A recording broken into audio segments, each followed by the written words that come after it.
antara asar dan subuh itu masih ada yang unggul. Ada yang istimewa lagi. Apa yang istimewa? Antara asar dan subuh yang istimewa terletak di subuhnya. Jadi dari 5 waktu ini, yang pertengahan asar dan subuh, karena amal di bawah, ditunjukkan untuk mendapatkan penilaian langsung dari Allah seketika, dan memberikan jawaban dari apa yang kita inginkan, asar dan subuh. Tapi dibandingkan asar dengan subuh, bila keduanya dibandingkan, dua-duanya mulia. Maka subuh punya kemuliaan yang tidak dimiliki oleh asar. Ya, makanya nanti asar bisa bertemu dengan zuhur, masih ada jama, masih ada qasar. Maghrib ketemu isya, masih ada jama, ada qasar. Ya, tapi subuh nggak bisa di jama, nggak bisa di qasar. Ya. Makanya subuh letaknya jauh, ke isya jauh, ke zuhur jauh. Ya, saya mau jamaah, ya jama antara isya dengan subuh biar nanti bangunnya sekalian gitu. Nggak bisa. Ya. Maghrib masih bisa dijama dengan isya, isya di qasar. Dari 4 jadi 2.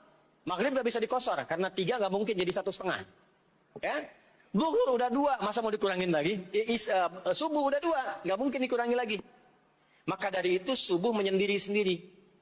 Nah, ada apa kemuliaan di subuh itu? Maka turunlah Quran surah ke-17 ayat 78 yang tadi saya bacakan di awal. Aqimis salata liduluki syamsi ila ghasaqil lail. Sampai sini zuhur sampai isya.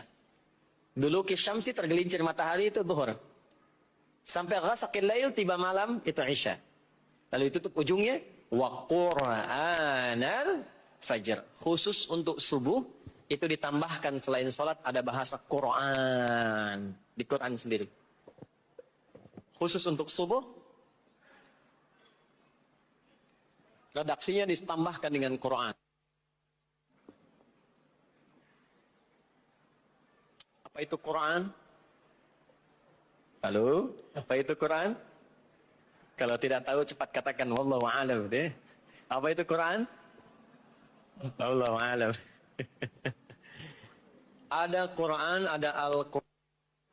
Ada Quran, ada Al-Quran. Kalau yang disebut Al-Quran itu mutlak firman Allah. Dari mulai Al-Fatihah sampai An-Nas. Ini yang terdapat di dalam mushaf ini, di 2 jilid ini. Ya, itu Al-Quran. Kalau disebutkan Quran tanpa alif lam, maka yang dimaksudkan bacaan secara umum. Apakah itu Al-Quran, doa, istighfar, semua bacaan, itu Quran.